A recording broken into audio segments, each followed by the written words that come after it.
Segunda parte. Capítulo 4. Sacrifício.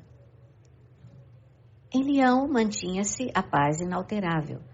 A ausência de Helena perdurava por mais de 12 meses. Todavia, Tassiano, com surpresa para ele próprio, sentia-se bem disposto, feliz. Acontecimentos expressivos haviam modificado a face do império.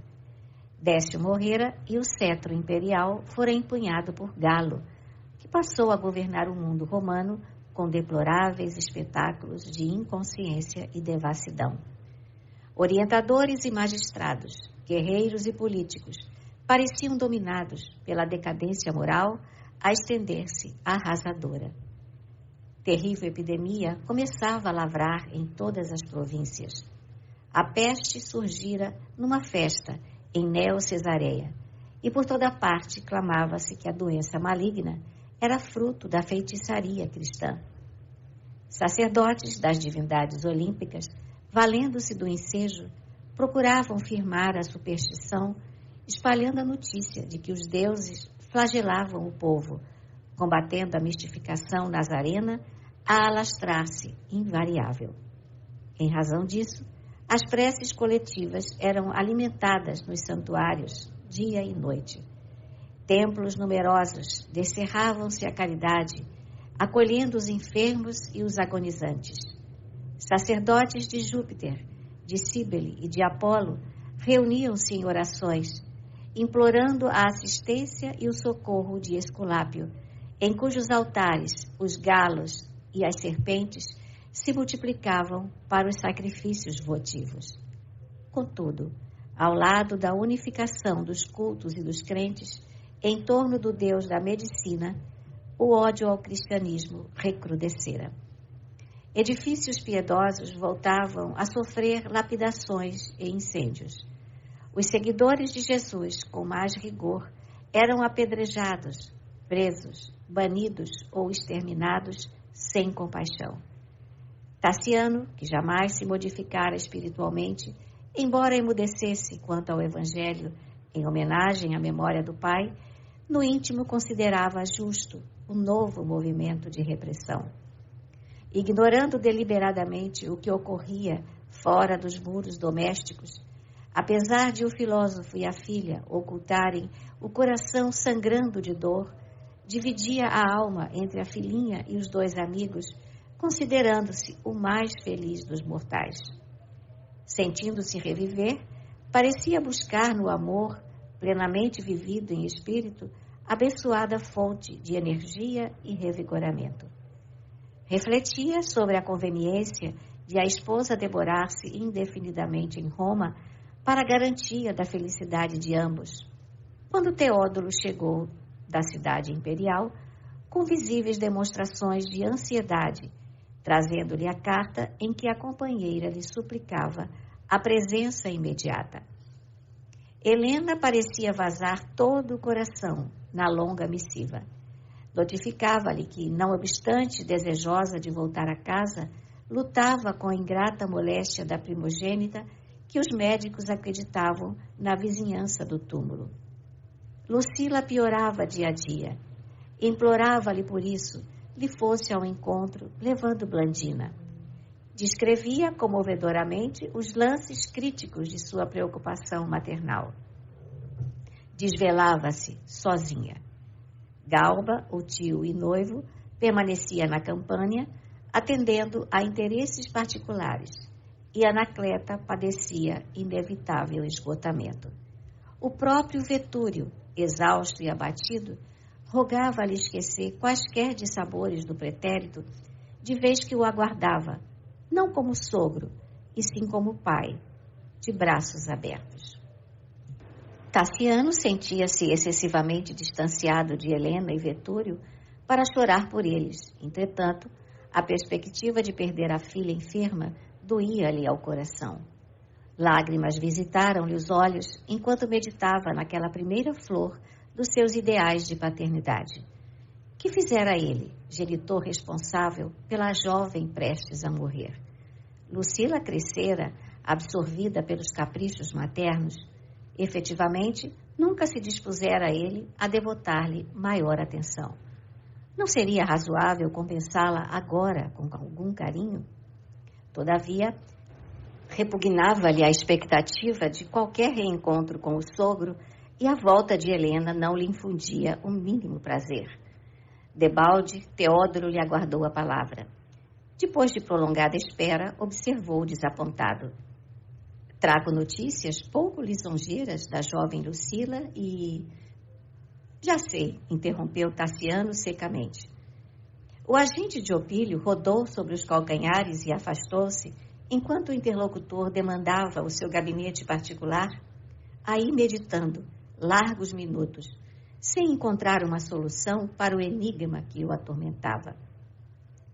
Ao crepúsculo, em companhia da filhinha, buscou a casa do afinador para mais detido exame do assunto. A carta foi lida carinhosamente. Lívia empalideceu, mas procurou dominar-se contra qualquer emotividade menos construtiva. A mensagem de Roma conturbara-lhe a alma. Aquelas palavras da senhora distante lhe impunham a dolorosa convicção de que a afetividade de Tassiano não lhe poderia pertencer. Inopinada amargura, qual se fora avisada de infortúnio próximo, lhe tomou o mundo íntimo. Quis chorar convulsivamente, contudo, a serenidade paterna e a segura polidez do homem amado lhe impunham equilíbrio. Tassiano comentava por alto as dificuldades que experimentava para reaproximar-se do sogro. Além disso, desde a mocidade, não revia a metrópole e gostaria de lá não voltar. Não seria mais aconselhável desatender ao chamado? Que adiantaria a presença dele junto da filha enferma, se Opílio, fartamente endinheirado, poderia rodeá-la de médicos, enfermeiros e servidores? Blandina escutava a exposição, sob evidente contrariedade, agarrada ao colo da preceptora entristecida. O ancião, porém, assinalava-lhe a palavra com paternal ternura. Percebendo-lhe a incerteza e instado a pronunciar-se, aconselhou calmo. Mas, filho, existem obrigações centrais no campo dos deveres comuns de nossa vida. Aquelas que se referem à paternidade são de aspecto essencial e inadiável. Não hesites. Se o velho sogro te ofendeu os brios de homem, desculpa e esquece. Aos mais moços cabe entender os mais velhos e ampará-los. Desejo ardentemente que o céu nos favoreça com a cura de tua filhinha. Mas se a morte a recolhe, sem o apoio de teu carinho pessoal e direto, não te julgues livre da sombra do remorso que te acompanhará o verdugo sutil. O patrício não respondeu, mergulhado nas reflexões que lhe possuíam a alma indecisa. Lívia, contudo, tentou fortalecer-lhe a desistência da viagem, opinando. Mas, papai, imaginemos que Tassiano está inspirado por forças de ordem superior. Suponhamos que efetivamente não deva ir. Não será mais justo confiá-lo à própria intuição? Se ele fosse surpreendido por algum desastre em viagem, se adquirisse a peste sem necessidade. O velho abanou a cabeça e ponderou. Filha, em matéria de bem-fazer, penso que nos compete seguir até ao fim. Ainda que o mal nos estraçalhe, ainda que a ignorância nos atraiçoe, admito que o dever nos reclama o esforço pessoal nas mínimas fases de nossa vida. Tassiano tem uma filha doente que a própria mãezinha nos afirma avizinhar-se da morte. Ambas lhe suplicam assistência. Que direito lhe assiste para esquivar-se? Dentro da experiência que os anos lhe haviam conferido ao coração, Basílio aduziu, depois de breve pausa. Se fosses tu a esposa atormentada pela aflição, desculpar-lhe-ias a ausência? A moça desistiu de argumentar, mas Blandina, imprimindo bom humor à cena íntima, interferiu, perguntando.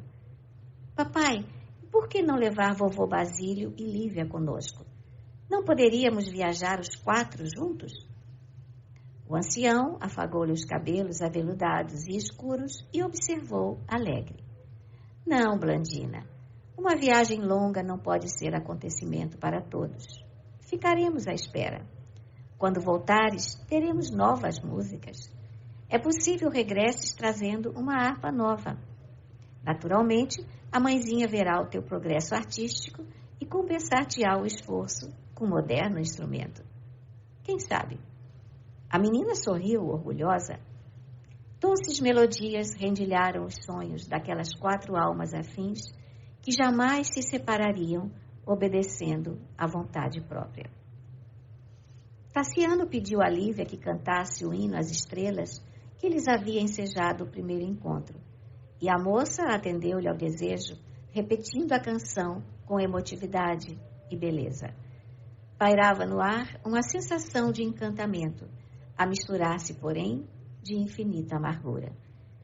Com exceção de Blandina, cujo riso fácil lhe denunciava a despreocupação infantil, os demais pareciam interessados em afivelar ao rosto a máscara de uma tranquilidade em absoluto desacordo com os aflitivos presságios que lhes invadiam os corações.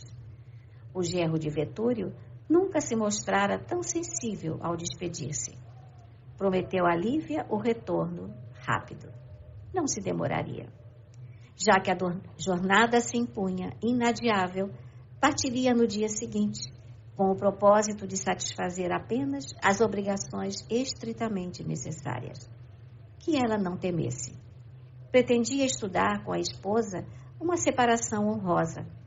Ainda que não pudessem desfrutar, Lívia e ele, da aventura nupcial, desejava consagrar-se ao bem-estar dela e de Basílio, a quem estimava como pai. Um sítio aprazível nas vizinhanças era o ideal do momento.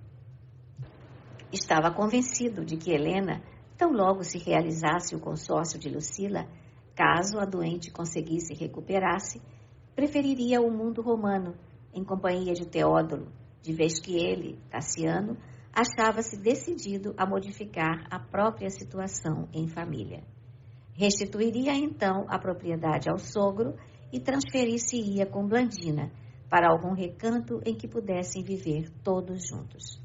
Sentia-se moço, robusto, podia trabalhar com mais intensidade. Nunca perdera a brilhante forma física, em razão dos exercícios a que se devotava com os escravos de sua casa, alguns deles excelentes gladiadores. Por que recear o futuro, quando tudo lhe favorecia os desejos? Enquanto Lívia lhe assinalava os planos, desalentada, Blandina seguia a conversação de olhos fulgurantes, acreditando que nenhuma força conseguiria contrariar as afirmações paternas. Abraços e votos afetuosos foram trocados. Contudo, quando Lívia notou que o vulto de Tassiano, enlaçado à filhinha, se perdia nas sombras do arvoredo próximo, deixou que lágrimas quentes e abundantes lhe inundassem os olhos. Incoercível angústia lhe asfixiava o coração, como se estivesse condenada a distanciar-se deles para sempre, de modo a não vê-los nunca mais. Dias passaram, entre saudades e esperanças, na florida casinha de Leão, quando, com imensa surpresa para a Vila Vetúrio, Helena chegou em companhia da filha e do irmão, fazendo-se ainda acompanhar por Anacleta e por reduzido séquito de servidores. Lucila estava em plena convalescença. Galba, o noivo amadurecido, rodeava-a de atenções. No lar de Basílio, o inesperado acontecimento foi acolhido com grande estranheza. A senhora atingira a cidade na comitiva de Otávio Ignácio Valeriano e de sua esposa Cliniene Augusta, que se demorariam nas Gálias em missão oficial. Valeriano era um soldado valente e astucioso que se havia distinguido na Mésia, onde perdera 4 dedos em combate com os godos. Vinha na condição de legado especial com o fim de inspecionar a cidade e libertá-la de elementos subversivos. O governo de Treboniano Galo espalhara enviados dessa natureza em muitas direções. As localidades mais importantes das Gálias suportavam-lhes a presença. Chegavam, cercados pela bajulice dos maiorais, que lhes prodigalizavam dádivas particulares em troca de favores políticos, começando por festas espetaculares e acabando por deploráveis extorsões. Empreendiam longos inquéritos a pretexto de joeirar o império contra infiltrações revolucionárias, conservando, porém, o objetivo oculto de perseguir cristãos e despojá-los de suas pequenas ou grandes economias. Os filhos do Evangelho eram então duramente provados na fé. Muitos que ainda se afeiçoavam aos próprios haveres abandonavam a Boa Nova, pagando elevadas quotas à salvação e transferindo-se de moradia. Mas os menos favorecidos da sorte, ou os que se reafirmavam na confiança em Jesus, rendiam-se à morte ou ao cárcere, com a desistência de toda a propriedade particular. O embaixador dessa espécie, portanto, passava a ser admiravelmente aquinhoado por largos recursos, locupletando-se com o dinheiro que recebia para acusar ou exilar, para condenar ou silenciar, fazendo-se de Starte o centro natural do ódio e da intriga, da perversidade e da delação. Galo elegera esse meio para ajudar inescrupulosamente os companheiros de campanha militar, considerando que em Roma os cofres exaustos não ofereciam quaisquer perspectivas de presa fácil. A sociedade lugdunense percebia isso e, receando complicações com o imperador, acorria em massa a fim de louvar-lhe o representante. Vários dias de festa solenizaram-lhe a chegada. E Helena, que soubera atrair a intimidade de Climene durante a viagem, foi a primeira dama da cidade que ofereceu rico banquete ao ilustre casal. Os salões da aristocrática residência abriram-se, luminosos como no passado, assinalando imenso êxito. Basílio, preocupado, não sabia como explicar a si mesmo as ocorrências em curso. Por que motivo a esposa de Tassiano escrevera uma carta que parecia desmentida pelos acontecimentos? O ancião e a filha, debalde, pesquisaram a chave do enigma. Relegados à margem, desde que Blandina e o pai se haviam ausentado, não fugiram ao culto da gentileza e, terminadas as festividades do palácio, tentaram uma visita respeitosa e cordial à senhora, que recusou recebê-los. Teódulo, um tanto desconcertado, apresentou escusas em nome de Helena, comunicando que procuraria pai e filha no dia imediato para entendimento particular. O afinador e a moça regressaram, intrigados, sob inquietante decepção. Que teriam praticado para merecer tamanho desapreço? A genitora de Blandina sempre fora lembrada entre eles como pessoa digna da mais alta consideração. Nunca lhe haviam ferido nome, nem mesmo em pensamento. Por que razão lhes impunha tão incompreensível hostilidade? Na manhã seguinte, porém, o filósofo e a filha foram ainda mais dolorosamente surpreendidos. O intendente de Opílio veio ao encontro deles e exibiu a documentação da dívida comprada, alegando que os Carlos eram aparentados com a família Vetúrio e que Helena, ciente de que a pequena Blandina tomava lições em casa do afinador, não vacilara em pagar o enorme débito, atendendo a reclamações de familiares, exigindo, contudo, urgente reembolso. Basílio empalideceu. Aquilo era um convite à subserviência ou uma proclamação de cativeiro? Em que lhe valiam agora as lutas de uma existência tão longa? Porque vivera tantos anos julgando-se livre, até a suprema dedicação pela filha que o céu lhe confiara, a fim de encontrar à beira do sepulcro o fantasma da escravidão. Nevara-se-lhe a cabeça, buscando na consciência reta o melhor meio de equilibrar-se com o mundo e com a vida. Sofrera inúmeras privações e dificuldades no percurso da extensa peregrinação terrena, mas nenhuma assim tão angustiosa como a daquela hora em que se presumia a cavaleiro de qualquer humilhação. Compreendeu tudo. A senhora devia odiar-lhes a presença. Provavelmente soubera em Roma que Tassiano e a filhinha se lhes haviam afeiçoado ao lar humilde e considerava-se talvez furtada em seus afetos.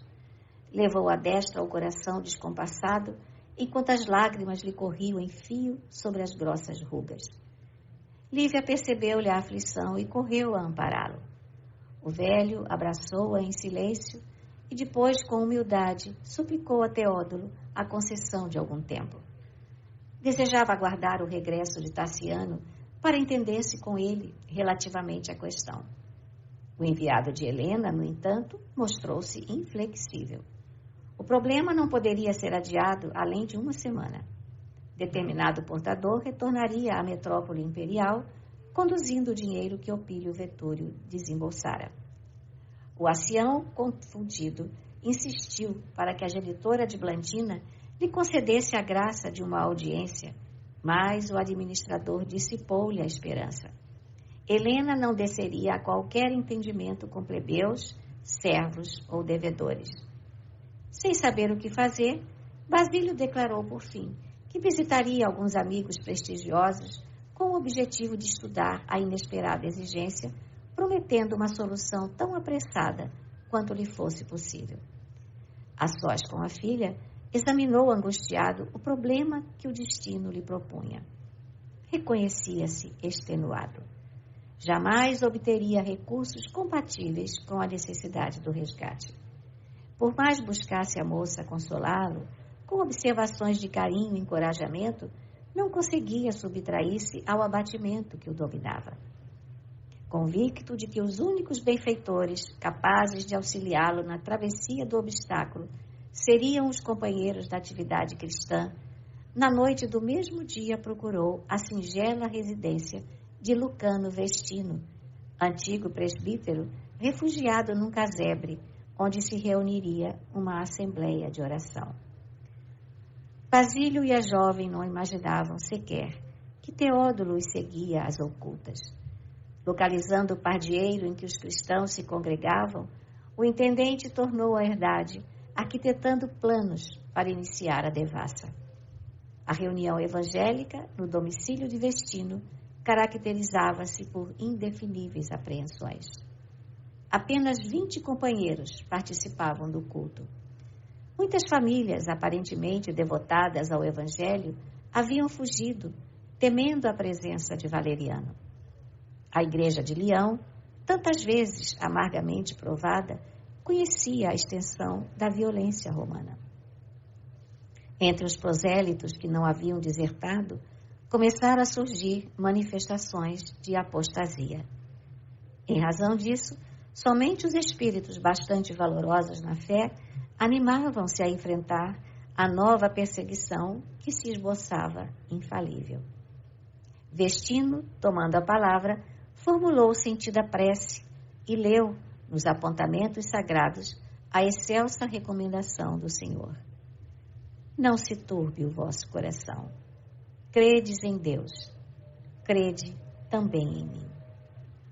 Meditando o versículo, ergueu a voz e comentou, inflamado de confiança: Meus amigos, acreditamos que a hora é das mais significativas para a nossa família espiritual.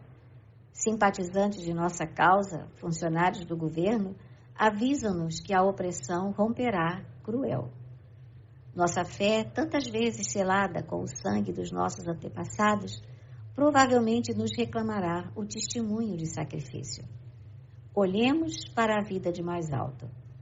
Quando o mestre nos convidou à fortaleza, prevenia-nos quanto às atribulações que nos sitiariam no tempo. Os filhos da ignorância e os devotos das divindades sanguinárias, que aceitam oferendas de carne viva, poderão desfrutar o domínio terrestre. Gozarão em carros de ouro e púrpura, embriagados de prazer, à maneira de loucos que se regozijassem inconscientes sobre cadáveres amontoados para despertarem mais tarde sob o látego ardente da verdade que os espreita na morte. Mas nós, os servidores convidados a lavrar com o Senhor o empedrado solo da miséria humana, poderíamos acaso aguardar o descanso? Desde o dia em que se levantou a cruz no Calvário para o enviado celeste, outro caminho de ressurreição não se reservará para nós mesmos. Até o Cristo, os deuses bárbaros possuíram o mundo. Os templos eram casas de negócio com os gênios infernais. Um pombo sacrificado, um carneiro morto ou as vísceras quentes de um touro constituíam oblações em troca de favores de ordem material. Com Jesus, porém, somos chamados a construir o reino glorioso do Espírito. O céu desceu até nós. As algemas que nos encarceravam o raciocínio no círculo estreito da animalidade inferior foram rompidas e a dignidade da alma humana revelou-se divina, descortinando-nos a sua beleza eterna. Não admitamos que o cristianismo esteja na véspera de terminar o apostolado entre as criaturas. Cristo não encerra a exclusividade. Enquanto houver um gemido de criança desventurada na terra, a obra do Senhor nos impelirá ao serviço e à renunciação. Por isso, enquanto os nossos irmãos mais fracos fogem ao depoimento da realidade e enquanto os menos convictos caem no logro infeliz da descrença e da dúvida, marchemos, destemerosos, na certeza de que o mundo espera por nosso concurso de suor e de martírio, a fim de restaurar-se em seus alicerces sublimes. Por mais de 2 séculos choramos e padecemos. Nossos pioneiros foram arrancados à família a golpes de traição, calúnia, espancamento e morte. Somos herdeiros da fé imorredora de veneráveis apóstolos que nola transmitiram com o próprio sangue e com as próprias lágrimas. Por que desmerecer-lhes na confiança, supondo-nos abandonados? Não se turbe o vosso coração, disse-nos o Senhor. Credes em Deus, crede também em mim. Achamo-nos em paz, porque cremos. O medo não nos aborrece, porque cremos. A vitória espiritual será nossa, porque cremos. A inspirada palavra do velho pregador emudecera por longo intervalo. A acanhada sala parecia repentinamente inflamada de luz e as paredes como se esboroavam aos olhos espirituais de Vestino. As 6 mulheres e os 14 homens presentes contemplaram-se uns aos outros, maravilhados e estáticos. Irmanados num destino comum, experimentavam uma felicidade somente atingível por aqueles que tudo conseguem superar e esquecer por amor a um ideal santificante. Basílio apertava entre as mãos a pequena destra de Lívia, com o paternal enlevo das grandes afeições que desconhecem a morte. Junto deles, a viúva Cesídia e as suas filhas, Lucina e Prisca, entreolharam-se venturosas. Hilarino e Marciana, Tibúrcio e Escribônia, 2 casais de velhos que tudo haviam cedido pela causa do Senhor, abraçaram-se contentes. Lívia, fitando os semblantes embevecidos que a rodeavam, perdeu o temor que a ameaçara de princípio. Recordou Tassiana e Blandina, os únicos amigos mais íntimos que lhe restavam, registrando soberana tranquilidade no coração. Como os amava profundamente! Tassiano possuía uma esposa e um lar, e Blandina cresceria naturalmente para um formoso destino. Que lhe competia senão resignar-se ante a vontade de Deus? Não lhe cabia rejubilar-se pelo ensejo de consolar o abnegado pai que a recolhera amorosamente na vida. Não devia sentir-se infinitamente ditosa por ver-se entre os fiéis seguidores do Cristo, honrada pela oportunidade de provar sua fé? Fixou a atenção no rosto calmo de Basílio, cujos olhos faiscavam de alegria e esperança. Nunca o pai adotivo lhe pareceu assim tão belo. Os cabelos brancos como que despediam raios de claridade azulínea. Refletiu pela primeira vez nas aflições e nas lutas que o velho filósofo havia atravessado. Imaginou as saudades que de certo o acompanhavam desde a juventude distante. Meditou no amor com que se lhe devotara a ela que fora abandonada numa charneca ao nascer. E sentiu por aquele homem, curvado pela senectude, um afeto filial mais alto e mais puro, renovado e diferente. Algo sublimara-se-lhe no espírito. Instintivamente, retirou a destra das mãos enrugadas que a retinham e abraçou-o com um enternecimento que até então lhe era desconhecido.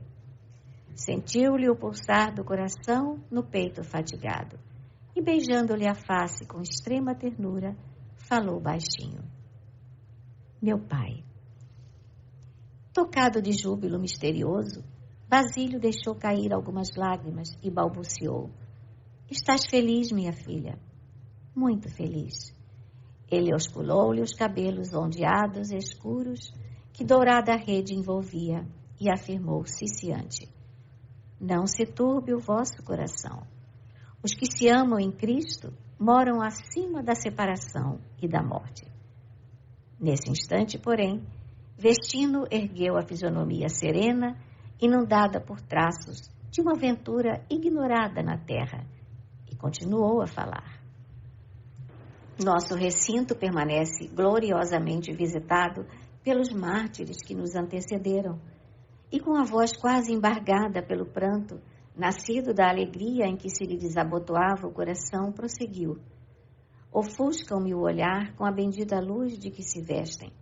À frente entrou Ireneu, o nosso pastor inesquecível, trazendo nas mãos um rolo resplendente. Depois dele, outros amigos espirituais, glorificados no reino, penetraram nossa porta com sorrisos de amor. Vejo-os a todos. Conheço-os de minha primeira mocidade. São velhos companheiros nossos, trucidados ao tempo dos imperadores Sétimo Severo e Caracalla. Aqui se encontram Ferréulo e Ferrúcio, com radiantes auréolas a começarem da boca, lembrando o suplício da língua que lhes foi violentamente arrancada. Andeolo, o valoroso subdiácono, traz sobre a fronte um diadema formado de 4 estrelas, recordando a flagelação da cabeça partida em 4 partes pelos soldados. Félix, a quem subtraíram o coração vivo do peito, traz no tórax um astro irradiante. Valentiniana e Dinócrata, as virgens que suportaram pavorosos insultos dos legionários, envergam péplos alvinitentes. Lourenço, Aurélio e Sofrônio, 3 rapazes com os quais brinquei em minha infância e que foram varados por espadas de pau, são portadores de palmas liriais. Outros chegam e nos saúdam vitoriosos. Ireneu aproxima-se de mim e destaca um dos fragmentos do rolo de luz. Recomenda-me a leitura em voz alta. Vestino faz breve pausa e exclama admirado: ah, é a 2ª epístola do apóstolo Paulo aos Coríntios. Com voz entrecortada pela emoção, passou a ler: em tudo somos atribulados, mas não angustiados. Perplexos, mas não desanimados. Perseguidos, mas não desamparados. Abatidos, mas não destruídos. Trazendo sempre por toda parte a mortificação do Senhor Jesus em nosso corpo, para que a sua gloriosa vida se manifeste igualmente em nós. Em seguida, a curto intervalo, anunciou: comunica-nos o amado orientador que a nossa hora de testemunho está próxima. Pede-nos calma, coragem, fidelidade e amor. Nenhum de nós será lançado ao abandono. Alguns terão a morte adiada, mas todos conheceremos o cálice do sacrifício. Após ligeira pausa, notificou que os visitantes cantavam um hino de graças em louvor ao Mestre Amantíssimo. O pregador permaneceu em longo silêncio, como se pudesse a escutar a melodia inacessível à percepção dos companheiros. Torrentes de lágrimas corriam-lhe pela face envelhecida. Antes de encerrar a reunião memorável, Lucano convidou: meus irmãos, somos pequeno rebanho confiante no céu.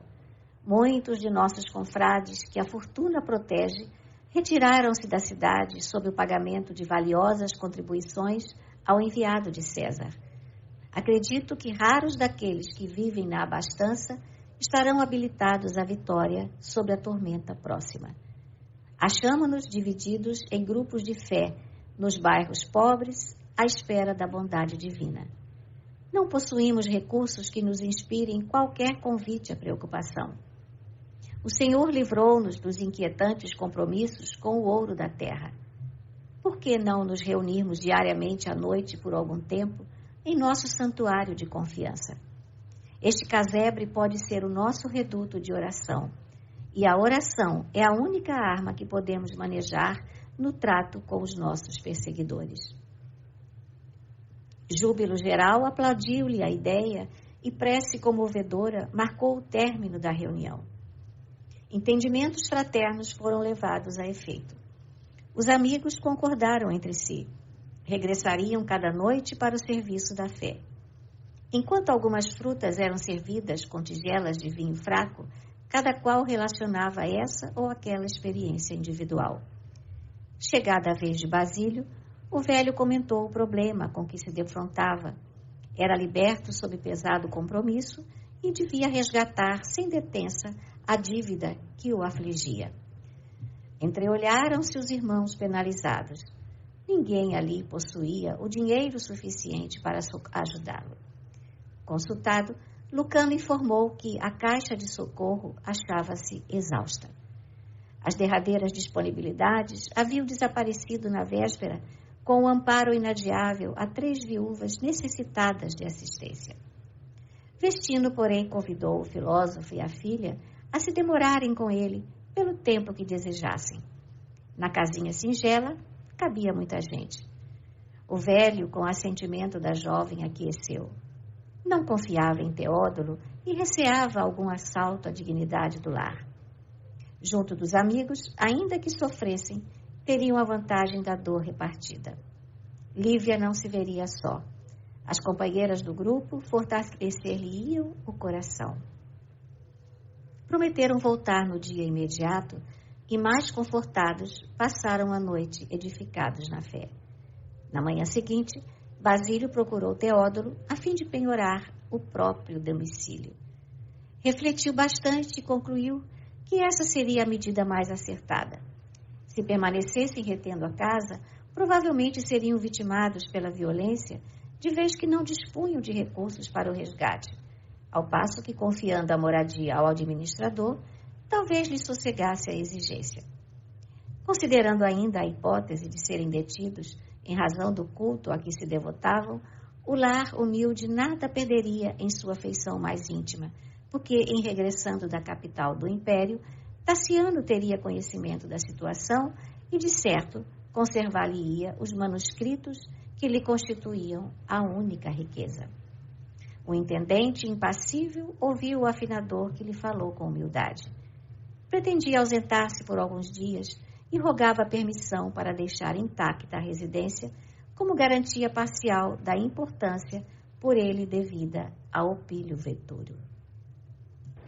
Não olvidaria o compromisso. Diante da inopinada solicitação, Teódulo, intrigado, pediu ao filósofo alguns momentos de espera. Não poderia responder sem uma consulta à senhora. A simplicidade do ancião desarmava-o. Seria justo desconfiar dele, pensava o astucioso capataz. Mas para onde seguiria Basílio, sem prestígio e sem dinheiro, a não ser para o miserável tugúrio de Lucano Vestino? A petição era formulada sem qualquer intenção oculta, porque o velho não poderia ignorar que ele, Teódulo, possuía elementos para segui-lo à socapa, de modo a descobrir-lhe o paradeiro novo. Com semelhantes reflexões, procurou Helena, que lhe escutou a notícia encantada. Não parecia guardar as mesmas apreensões. Mostrava-se, aliás, satisfeita e tranquila. Ante a perplexidade do amigo, observou, contente e maliciosa. Tudo corre segundo a encomenda. Não te aborreças. O assunto da dívida é o fator de aflição de que necessitávamos para deslocar os intrusos. Se pudermos apanhá-los como aves desprevenidas na ilegalidade, tanto melhor. Presos e executados como cristãos, desaparecem do caminho de Tassiano e de Blandina, sem qualquer preocupação de vulto para nós. Meu esposo odeia os nazarenos. Informado de que os amigos se retiraram, constrangidos pelo expurgo, ainda que sofra, saberá reprimir-se. Teódulo, sorridente, indagou admirado. E a casa, recebê-la-emos então? Sem dúvida, respondeu a senhora resolutamente, é o próprio Basílio quem nos oferece. Será razão sólida para conquistarmos a simpatia de Tassiano para os nossos esclarecimentos. Diremos que o velho, estrebado na afeição de nossa casa, veio solicitar-nos apoio moral, colocando a residência sob a nossa guarda, que tudo fizemos em vão por salvá-lo, e, por fim, conservaremos o domicílio sem qualquer alteração, para que os nossos ausentes o encontrem nas mesmas disposições em que o deixaram. Isso constituirá nossa demonstração de sinceridade, impondo a Tassiano a justa resignação ante os fatos consumados. Magnífico, comentou o administrador, sob a impressão de haver encontrado feliz solução para o delicado problema. Bem-humorado, voltou a Basílio e notificou que a decisão fora bem recebida, que a senhora concordava com o alvitre e que a residência seria atenciosamente tratada até a sua volta. O liberto de Carpo sorriu, aliviado. A aprovação significava liberdade. Poderia agora demandar a casa de Lucano junto da filha, sem sobressalto ou constrangimento. O filósofo e Lívia afamaram-se para colocar em ordem velhos arquivos e objetos de arte, partindo no mesmo dia ao crepúsculo. Abraçados um ao outro, comentavam a beleza do céu, no qual corriam nuvens solitárias, tingidas pelo poente afogueado, e referiram-se ao perfume ativo de algumas flores, para não se concentrarem no sofrimento moral da despedida. Enternecidos, fitaram a paisagem, cada qual enovelando no próprio íntimo as reminiscências mais doces do coração. Com o propósito de não se atormentarem mutuamente com palavras de queixa, fingiam distração e serenidade à frente da natureza, ignorando que Teódulo lhes espreitava os passos infatigavelmente. Informada quanto ao local em que o afinador se refugiara, Helena, no dia seguinte, solicitou uma audiência a Ignácio Valeriano, alegando a necessidade urgente de entender-se com o enviado de Augusto. O alto dignatário recebeu-a sem reservas. A sós com o legado, expôs a questão sem preâmbulos. As famílias mais altamente colocadas na cidade, disse com inflexão de orgulho ferido na voz, lutavam com insuperáveis obstáculos na sustentação da ordem doméstica. O cristianismo, pregando impraticável fraternidade, perturbava as melhores cabeças, pervertendo escravos e servidores. Generalizara-se a indisciplina, fomentava-se a discórdia.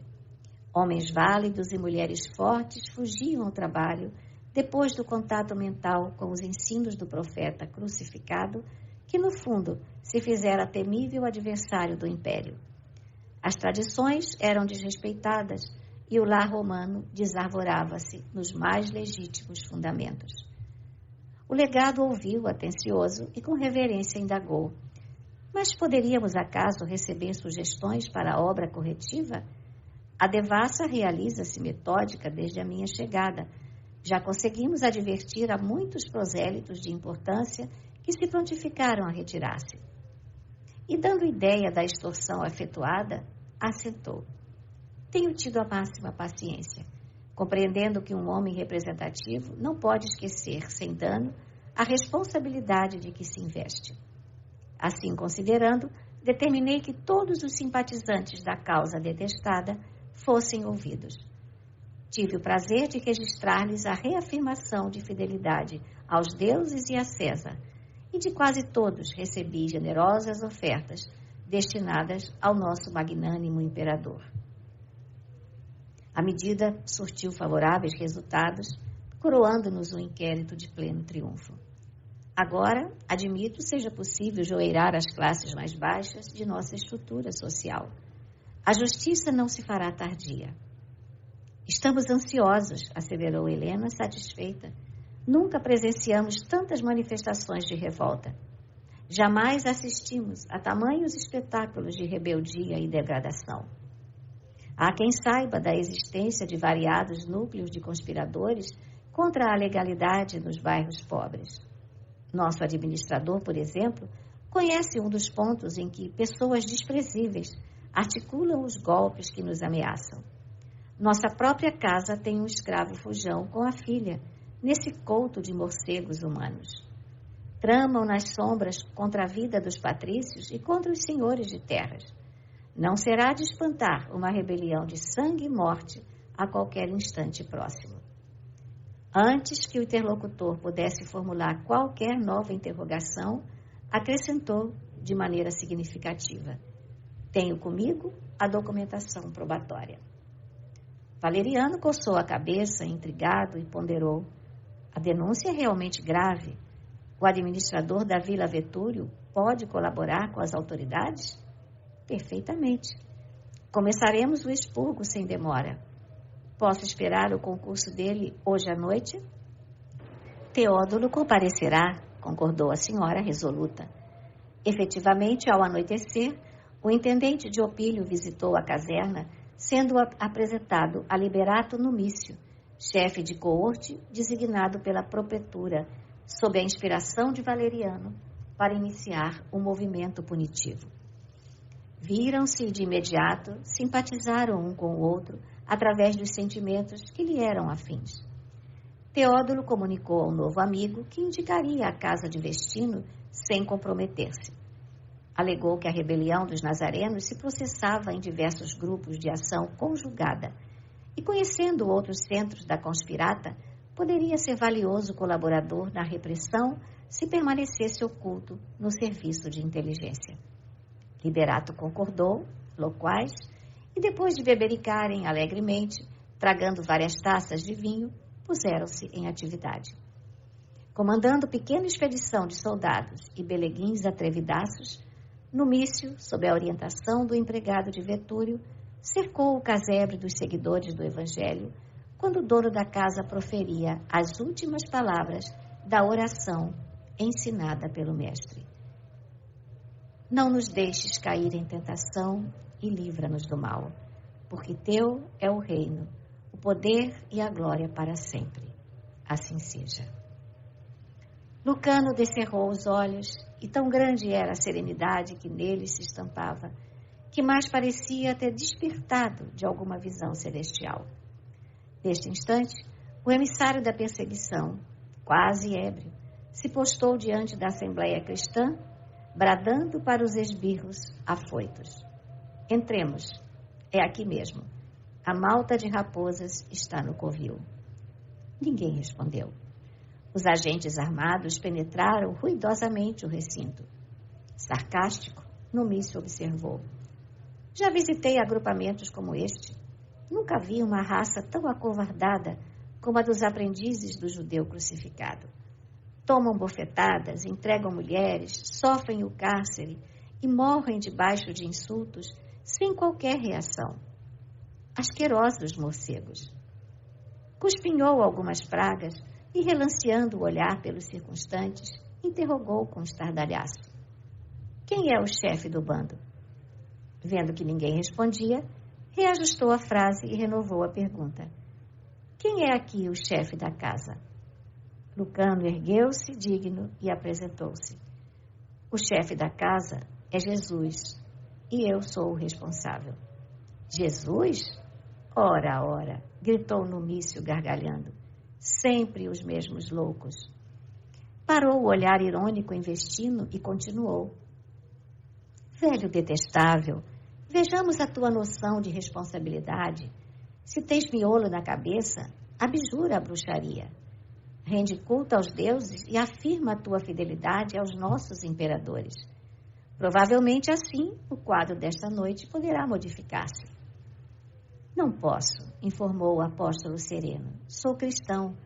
Não tenho outro Deus que não seja nosso Pai Celestial, cuja grandeza e amor se manifestaram na terra por nosso Senhor Jesus Cristo. Renega os teus sortilégios, feiticeiro, clamou Liberato de faces congestas. Abjura ou sentirás o peso de minha decisão. Não posso alterar minha fé, tornou Lucano com simplicidade e calma. O punho cerrado do cruel interlocutor desceu sobre o rosto venerável. Vestino cambaleou, mas amparado por 2 irmãos que se apressaram a socorrê-lo, recompôs a fisionomia, enxugando um filete de sangue que a pancada lhe provocara num dos cantos da boca. Lívia, Lucina e Prisca, as mulheres mais jovens do recinto, prorromperam em pranto. Contudo, o ancião, retomando a palavra, confortou-as, exclamando: Filhas, não choremos por nós. Choremos pelos nossos perseguidores, orando por eles. Haverá maior desventura que a de confiar-se alguém ao engano do poder para acordar nos braços terríveis da morte? Fitou o olhar compadecido no verdugo e esclareceu: O homem que nos espanca é Liberato Numício, chefe de uma coorte romana. Já lhe vi as mãos por 2 vezes, flagelando os tutelados do Evangelho. Pobre irmão nosso, acredita ser senhor da vida quando os prazeres criminosos lhe possuem o coração. Debalde procura debater-se contra os golpes da enfermidade e os achaques da velhice que presentemente lhe rondam o corpo. Amanhã, precipitado ao vale fundo da meditação pelo desfavor político, talvez se incline para Jesus, procurando justiça e amparo moral. Os companheiros de Numício ouviam estupefatos. O agente de Valeriano em vão tentou reagir. Forças intangíveis imobilizavam-lhe a garganta. Lucano, de semblante iluminado pela fé, prosseguiu em voz firme: É possível que os perseguidores nos imponham a morte. Talvez sejamos conduzidos de imediato aos mais aflitivos testemunhos. Fez breve pausa e continuou, voltando-se para os amigos: Não temamos, porém, a visitação do martírio. Todos fomos chamados a seguir Nosso Senhor de cruz pesada aos ombros doloridos.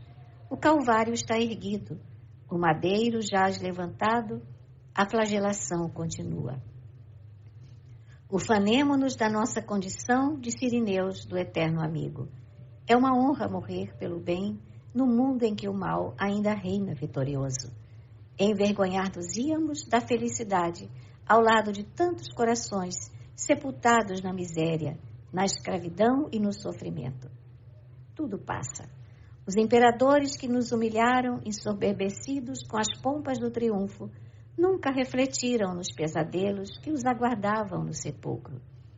Hoje, nossos adversários nos reduzem a carne, a lodo sangrento, mas o Espírito do Senhor, renovando o mundo para a felicidade eterna, espalhar-nos-á as cinzas sobre o campo em que eles, desorientados e desditosos, se guerreiam inutilmente.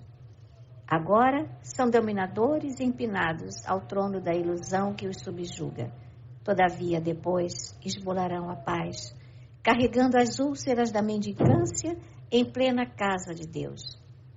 Infelizes, para eles a luta na terra ainda significa o mergulho em lama dourada. Atropelam-se uns aos outros, disputando o túmulo em que os seus sonhos de grandeza se reduzem a punhados de pó. Matam-se mutuamente na aquisição do ódio em que se anulam. Despedaçam-se em concursos de sangue para incorporarem a ruína aos seus dias escuros. Choremos assim por eles, deploremo-los. Quanto tempo gastarão para conseguirem aquecer a própria alma ao sol da fé? Em seguida, porque o silêncio pesasse, Vestino afrontou o olhar acovardado de Numício e exclamou: Dá trabalho aos teus cooperadores. Se tens a missão de abrir-nos a porta da masmorra, não te detenhas. O espírito do Evangelho brilha acima do cárcere. Vendo que Lucano lhe estendia valoroso as mãos engelhadas, Liberato avançou, pronunciando algumas palavras do cerimonial em nome do Estado e atou-lhe os pulsos. Os colaboradores seguiram-lhe os movimentos, algemando-os demais. Alguns membros da expedição oficiosa deitaram olhares lascivos às moças trêmulas, mas a presença de Vestino, cujas palavras lhes haviam lançado tantas verdades ao rosto, como que lhes impunha forçado respeito. O trajeto fez-se em silêncio. Os cristãos, à maneira de animais pacientes, não reagiram, sustentando-se em preces fervorosas, mas quando penetraram o pátio da prisão, entreolharam-se angustiados. Algo aconteceu correspondendo-lhes à expectativa. A voz seca de Numício determinou parada breve, e Lívia, Lucina e Prisca foram rudemente separadas do grupo. Existia a antiga lei que vedava o sacrifício de virgens nos espetáculos e, sob esse pretexto, era costume apartar dos recém-detidos as mulheres mais moças, a fim de que a crueldade dos verdugos lhes subtraísse a pureza corpórea antes de qualquer interrogatório mais rigoroso. O velho afinador abraçou Lívia, cujos olhos se mantinham velados de pranto que não chegava a cair, e falou emocionado: Adeus, minha filha. Creio não mais nos veremos nesta vida mortal. Esperar-te-ei, porém, na eternidade. Se te demorares na terra, não te sintas à distância de meus passos. Permaneceremos juntos em espírito. Somente a carne mora à sombra do túmulo. Se fores ultrajada, perdoa. O progresso do mundo é feito com o suor dos que padecem, e a justiça entre os homens é um santuário levantado pela dor dos vencidos. Não te consternes, nem te suponhas abandonada. Ergueu os olhos para o alto, como quem indicava no céu a última pátria que lhes restava, e concluiu: Um dia, reunir-nos-emos de novo, no lar sem lágrimas e sem morte. Sorriso amargo assomou-lhe ao rosto. A moça enlaçou-o carinhosamente e osculou-lhe a face pálida, sem articular palavra alguma. Incoercível emoção constrangia-lhe o peito. Liberato gritou contra a demora, enquanto 2 legionários insistiam com as jovens, que por fim se deixaram levar sem resistência. Ao se retirarem, caminhavam as 3 aflitas e hesitantes, mas Resídia, viúva e mãe, clamou para elas em tom comovedor: Filhas do meu coração, não nos rendamos ao mal. Procuremos com valor a vontade do Cristo. Deus nos assiste e a verdade nos guia. Mais vale a morte com liberdade que a vida com escravidão. Avancemos resolutas. As feras do anfiteatro são nossas benfeitoras. Adeus, adeus. Prisca e Lucina, com os rostos lavados em pranto, sem desespero, demandaram a senda imunda que lhes era apontada, atirando beijos aos amigos que ficavam atrás. Os prisioneiros retomaram a marcha. Um pouco adiante, as matronas foram igualmente arrebatadas a celas diferentes, enquanto os 14 homens, amargurados, mas firmes na fé, se viram conduzidos a extenso salão, escuro e úmido. Algumas tochas passaram a brilhar. Um legionário de aspecto repelente aproximou-se do chefe e perguntou em voz baixa pelo cubículo onde as 3 jovens se achavam internadas. Numício gargalhou irônico e observou irreverente: Não te atrevas. Estamos certos de que todas são virgens, e assim o legado tem direito à primeira escolha. Valeriano vê-las amanhã. Depois dele, então... E despreocupado e desrespeitoso acrescentou: Jogaremos a sorte. Risinhos abafados estenderam-se entre os servidores da Justiça Imperial. Transcorridos alguns momentos, Ignácio Valeriano penetrou solenemente o recinto. O mensageiro de Galo propunha-se imprimir a maior importância ao trabalho iniciado. Comentava-se por toda parte a probabilidade de uma rebelião das classes inferiores e temia-se uma rápida junção dos grupos insurrectos. Vivia, por isso, cercado de insidiosas reclamações. As casas abastadas pediam-lhe drásticos preventivos e os denunciados de Teódulo eram os primeiros detidos da grande rede de coação que pretendia desdobrar. Seguido por vários assessores, dirigiu-se aos presos humildes em tom altivo e arrogante. Plebeus, notificou áspero, Tenho praticado com largueza nesta cidade a retidão e a tolerância em obediência às tradições dos nossos antepassados. Entretanto, queixam-se os patrícios probos e respeitáveis de que a vossa atitude nos últimos tempos constitui grave ameaça à tranquilidade dos cidadãos. Sois acusados não somente de cultivar a magia nefanda dos nazarenos, mas também de conspirar contra o Estado com o objetivo de usurpar a posição e o patrimônio dos eleitos de Augusto que vos dirigem. Não posso, pois, adiar a reprimenda exigida por nossa comunidade. O expurgo é indispensável.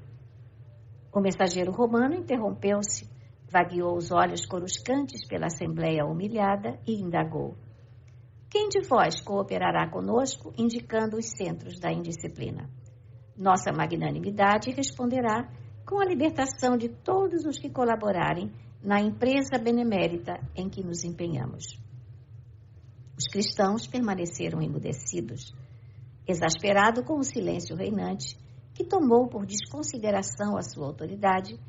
Valeriano dirigiu-se a Vestino e a Basílio, os mais velhos, e exclamou: em Roma, supomos encontrar nos anciães a palavra credenciada pela experiência, que nos compete ouvir em primeiro lugar. Concentrou a atenção em Vestino e perguntou a ele diretamente: que informais do movimento subversivo em preparação?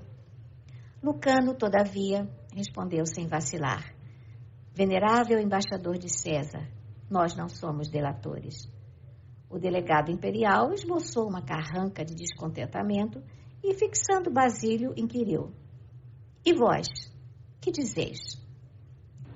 O liberto encanecido sustentou-lhe o olhar penetrante e replicou sereno: ilustre legado, estamos a serviço do Cristo, que nos recomenda a abstenção de qualquer julgamento leviano para que não sejamos levianamente julgados. O Evangelho não abona a revolução. Que insolência! Gritou o ex-guerreiro da Mésia, ofendido. Estes velhos parecem zombar. Obrigados a responder com clareza, valem-se da ocasião para se jactarem de virtuosos, efetuando ao mesmo tempo a propaganda do agitador judeu. Enganam-se, porém. E, ordenando a Liberato a abertura de espaçoso compartimento anexo, recomendou: aos cavaletes. Com a passividade que lhes era característica, os seguidores do crucificado penetraram o lúgubre aposento. Vários instrumentos de martírio ali se enfileiravam. Obedecendo às ordens recebidas, auxiliares de Numício ataram ambos os velhinhos a 2 grandes cavalos de madeira, amarrando-lhes os membros com ásperas cordas de couro, capazes de lhes esticarem o corpo até a disjunção dos ossos. Afrontando a secura do ambiente, Vestino rogou aos companheiros com humildade: irmãos, não vos inquieteis por nós. A aflição e o desespero não constam do programa de trabalho que o Mestre nos traçou. Em nossa idade, a morte por Jesus ser-nos-á honrosa mercê. Ademais, ele nos recomendou não temer os que matam o corpo, mas que não podem matar a alma. Auxiliai-nos com a prece. Os ouvidos do Senhor permanecem vigilantes em toda parte. Ignácio, contudo, determinou silêncio. E quando os 2 velhos foram ligados pelos braços, cabeça e pés sob os grandes potros de flagelação, recomendou que os soldados se mantivessem apostos para a movimentação das polés, de modo a intensificar-se gradativamente o suplício, caso fosse necessário. Lucano e Basílio entreolharam-se ansiosos. Compreendiam que o corpo extenuado não resistiria ao tremendo suplício. Indubitavelmente, era o fim. Refugiavam-se na oração, deprecando o socorro divino, quando Valeriano bradou estentórico: miseráveis, confessem agora, onde se acoitam os cristãos insubmissos? Cristianismo e insubmissão não se conhecem, redarguiu Vestino com calma. Nada temos a dizer, ajuntou Basílio resignado. Horda de corvos, trovejou Ignácio possesso, por todas as divindades infernais, Desenrolem a língua ou pagarão muito caro o atrevimento. Fez um sinal imperativo e as cordas retesaram-se. Os 2 apóstolos, atormentados, sentiram que o tórax e a cabeça se desligavam, que os braços se separavam do tronco. Gemeram semi-asfixiados, mas não se lhes arrefeceu o bom ânimo. Confessem, confessem, repetia o alto dignatário romano, de espírito conturbado pela cólera. Mas porque a revelação tardasse indefinidamente, mandou que as cordas se esticassem, mais e mais. O peito dos supliciados arfava dolorosamente. Ambos cravavam o olhar no teto, qual se buscassem debalde a contemplação do céu. Pastoso suor escorria-lhes do corpo a estalar-se. Em determinado momento, Basílio desferiu um grito inesquecível. Jesus! A imprecação escapara-se-lhe do imo da alma, num misto inexprimível de dor, amargura, aflição e fé. Os olhos do velho afinador arregalaram-se nas órbitas, enquanto Vestino apresentava análogos fenômenos de angústia. Rompida a base do crânio e rebentadas várias veias entre os ossos quebrados e a carne em dilaceração, o sangue em golfadas sucessivas lhes borbotou da boca entreaberta. A morte fora rápida. Estranha placidez estampou-se nas 2 fisionomias dantes torturadas. Chocaram-se então na sala a perplexidade dos ímpios e o mudo heroísmo dos filhos do Evangelho. O mais moço dos cristãos presentes, Lúcio Aurélio, de rosto imberbe e quase menino, avançou para os cavaletes empapados de sangue e, enfrentando a estupefação dos algozes, orou em voz alta. Senhor, digna-te receber com amor os teus servos e nossos inolvidáveis amigos. Ampara-os na glória de teu reino. Foram eles nossa orientação na dificuldade, nossa coragem nos dias tristes, nossa luz no meio das sombras. Ó Mestre, permite possamos imitar-lhes o exemplo de virtude e coragem com o mesmo denodo na fé. Vestino, Basílio, admiráveis benfeitores, de onde estiverdes, não nos abandoneis. Ensinai-nos ainda que só pelo sacrifício conseguiremos construir com Jesus um mundo melhor. Calou-se Aurélio. A rogativa apagara-se-lhe na garganta, afogada pelas ardentes lágrimas a lhe pungirem o coração. Quebrando a quietude que se fizera pesada, Valeriano bradou enraivecido. A prisão! Conduzam estes homens à prisão. Não quero sortilégios nazarenos. Prossigamos na caça. É imprescindível a detenção de todos os implicados. Mobilizemos os recursos de que possamos dispor. Esgotou-se-me a paciência. Tenho esperado por demais. Os seguidores da Boa Nova lançaram um derradeiro olhar aos despojos sangrentos e demandaram as celas imundas a que eram destinados.